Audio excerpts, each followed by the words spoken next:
खास्ता और मज़ेदार हींग कचौड़ी किसे नहीं पसंद है। ख़ास करके बिहार की शादियों में और बारातियों को तो खास्ते हींग कचौड़ी के साथ ही उनका स्वागत किया जाता है। और अगर आप झारखंड में भी जाओगे ना तो सुबह सुबह हर दुकान में मतलब नाश्ते के लिए आलू चने की सब्ज़ी और ये खास्ता हींग की कचौड़ी। इस हींग कचौड़ी के बिना तो झारखंड का नाश्ता होता ही नहीं है। तो चलिए शुरू करते हैं। इसके लिए मैंने 2 चम्मच सत्तू ली है। ये सत्तू जो फुटरा चना या भुना हुआ चना होता है, जब आप उसको पिसोगे तो वो सत्तू बन जाती है। तो या फिर आपको पैकेट वाले सत्तू भी मिलते हैं। तो मैंने फुटरे चने को भून के छिलका हटा करके, मतलब फुटरे का तो छिलका हटा रहता है, भुने चने का छिलका हटा करके उसको मिक्सर जार में पाउडर कर लिया। और वहीं पे अजवाइन, कलौंजी और भर के 1 चम्मच ज़ीरा पाउडर दिया है। यहाँ ज़ीरा पाउडर डालने में बिल्कुल भी कंजूसी ना करें। तो ज़ीरा पाउडर सत्तू में बहुत ही ज़्यादा हेल्दी भी होती है और पेट को ठंडा भी रखती है। साथ ही में मैंने डाला है कसूरी मेथी। अगर धनिया की पत्ती हो तो सिर्फ धनिया की पत्ती डालें, उनकी डंडियों को ना डालें, नहीं तो बाद में आपकी कचौड़ी सारी फट जाएगी। तो यहाँ पे और ये इसकी मेन चीज़ हो गई, वो है हींग। हींग के बिना हींग कचौड़ी तो बन ही नहीं सकती है। और मज़ेदार सा नींबू का रस निचोड़ दिया है, बिल्कुल आधे नींबू का, ताज़े आधे नींबू का रस मैंने निचोड़ दिया। 1 चम्मच भर के मैंने डाला सरसों का तेल। सत्तू में हींग और ज़ीरा और सरसों के तेल, इन तीनों की बहुत ज़रूरत होती है। ये तो आप सभी को पता चल ही चुका होगा। तो और अब मैं इनको हाथ से अच्छे से मिक्स करूँगी, क्योंकि स्पून से ये उतने अच्छे से मिक्स नहीं हो सकते हैं। और इंडियन किचन में, भारतीय किचन में माँ बहनों का हाथ बिना लगे खाने में स्वाद भी कहाँ आता है। तो यहाँ आप देख सकते हो कि मैं कैसे अपनी उंगलियों से मसल के इनको कर रही हूँ मिक्स। अगर आप मसल के नहीं करोगे ना मिक्स, तो कहीं तेल अधिक लगेगी और कहीं हींग ज़्यादा लगेगी, तो यहाँ बैलेंस नहीं बन पाएगा। इसलिए आपसे छोटी सी गुजारिश है कि आप इसको हाथ से ही मिक्स करें, ताकि हींग और तेल बिल्कुल इक्वल हो जाए। अब मैं थोड़ी देर के लिए इसको रखती हूँ साइड करके, ताकि सारे इसमें हींग, तेल, मसाले सब अच्छे से सेट हो जाएं। इधर एक परात लिया है मैंने और उसमें मैंने छन्नी ले ली है। और यहाँ मैंने 250 ग्राम लिया है मैदा। ध्यान रहे कि हींग की कचौड़ी हमेशा आटे और मैदे, ऐसे तो फुल मैदा से भी आप बना सकते हो, लेकिन आटे और मैदे के मिक्सचर से ही बनाया जाता है, ताकि अनहेल्दी भी नहीं हो और अपने स्वाद भी ख़त्म ना करे। तो मैंने 250 ग्राम ले लिया मैदा, उसको छान लिया और देख सकते हो कि क्लियर ही है, बस डब्बियों का इधर उधर कुछ छानना इसलिए मैंने ज़रूरी समझा, ताकि बरसात के दिनों में ज़्यादा दिक्कत हो सकती है। अब 250 ग्राम मैदे के साथ मैंने यहाँ पे ले लिया है 250 ग्राम आटा। तो आटा और मैदा मिला करके ना आप इनको अच्छे से मिक्स करें। और यहाँ पे मैंने आटे और मैदे में भी डाल दी कलौंजी, अजवाइन,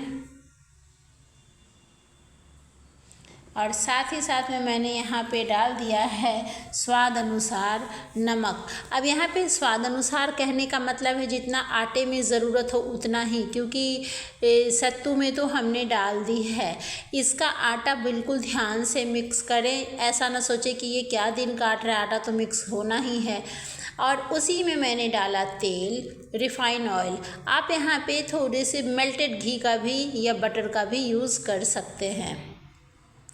अब इन तेल को, घी को, नमक को मैं एक ही जगह मिक्स कर रही हूँ। जब नमक तेल अच्छे से मिक्स हो जाए तब उसी में पानी डाल दें। अक्सर कचौड़ी में क्या होता है कि तेल को अच्छे से आटे में मिक्स करते हैं, पर यहाँ मैंने पानी का इस्तेमाल किया है, ऑयल में ही डायरेक्ट पानी डाल दिया। और साथ ही साथ में एक बात मैं बता दूं कि पानी गुनगुना लें, ताकि कचौड़ी आपकी क्रिस्पी, क्रंची, मज़ेदार बने, सारी फूली फूली बने। अब यही गुनगुने पानी से मैं सारे आटे को कर रही हूँ मिक्स, बिल्कुल बड़े प्यार से। आप देख सकते हैं आटा मिलाने का और आटे की अपेक्षा इसका तरीका थोड़ा सा अलग है, क्योंकि और चीज़ों की कचौड़ी में पहले तेल घी डाल के आटे में अच्छे से मिक्स करते हैं, फिर पानी डालते हैं, बट यहाँ पे तेल और पानी दोनों को मिक्स करके ही डाला गया है। और यहाँ मैं मसलते हुए पूरे आटे को मिक्स करता हुआ आपको दिखा रही हूँ। कैमरा को मैंने रोका कहीं भी नहीं है, क्योंकि इसके अगर आटे अच्छे से मिक्स नहीं होंगे ना तो सारी मेहनत आपकी बेकार जाएगी, सारा ही कचौड़ी का मसाला तेल में निकल जाएगा। अभी मैं मसलते हुए इन आटा को कर रही हूँ चिकना, और बड़े मज़े से बिल्कुल सॉफ्ट, गीला नहीं करना है हमें, हार्ड नहीं रखना है, सॉफ्ट सा डो तैयार कर लिया। आप देख सकते हैं, मैं इसको दिखा सकती हूँ, थोड़ी सी खिंच रही है और बिल्कुल नरम नरम चिकनी चिकनी भी है। अब इसको सिर्फ 10 मिनट के लिए हम साइड में ढक के सेट होने छोड़ देंगे। 10 मिनट वो भी इसलिए क्योंकि हमने गुनगुने पानी से मिक्स किया था तो थोड़ी सी गर्माहट होती है ना, तो मैं यहाँ पे उसको थोड़ा सा सॉफ्ट होने, नॉर्मल होने छोड़ दी हूँ। अब इन सब के बाद जब ये 10 मिनट पूरे हो गए, बच्चों को लगी भूख, तो मैं फिर से आ गई किचन में। और वैसे भी भूख तो लग रही थी, हींग कचौड़ी के साथ किसी भूख ना लग जाए। अब यहाँ पे मैंने आटा को एक बार और चिकना किया, जो कि एक नॉर्मल सा प्रोसेस है, हम सभी करते हैं। साथ ही साथ में अब मैं आटा को अच्छे से रोल करके चिकना कर रही हूँ। अब इसके रोल करने का भी आप तरीका देखें, पहले मैंने ना आधे को चिपटा किया और उसके बाद फिर इसको रोल की हूँ। ऐसे आप 2 से 3 बार करें तो ज़्यादा सही होगी। और अपने पसंद के पेड़े तैयार करें। अब यहाँ पे ये भी पराठे कचौड़ी की प्रोसेस सेम होती है, बट ये जो मैंने किया है कि सत्तू डाल के ऐसे उंगलियों से दबाते हुए इसको सेट करें।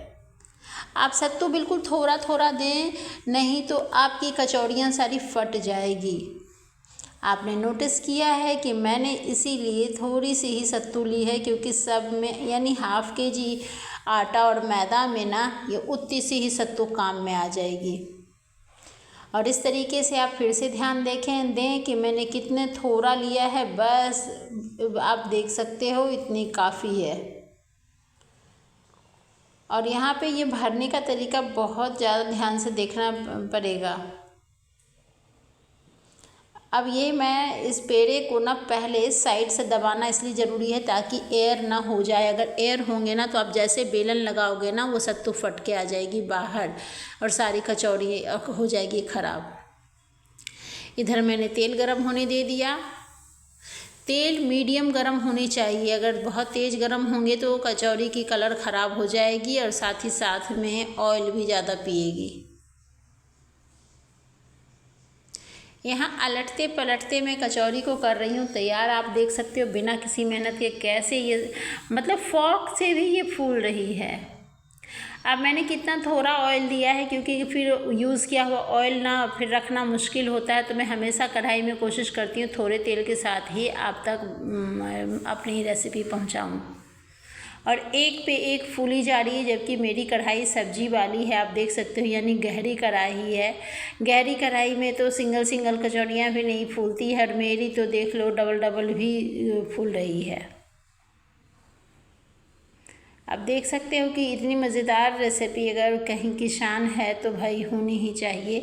तो यहाँ बिहार झारखंड में इस सत्तू यानी हींग कचौड़ी इसलिए कहते हैं क्योंकि इसमें हींग होता है। और यहाँ पे आप देखें सबसे पहले खा के कि इतनी मज़ेदार होती है ना। मिलते हैं अगले वीडियो में।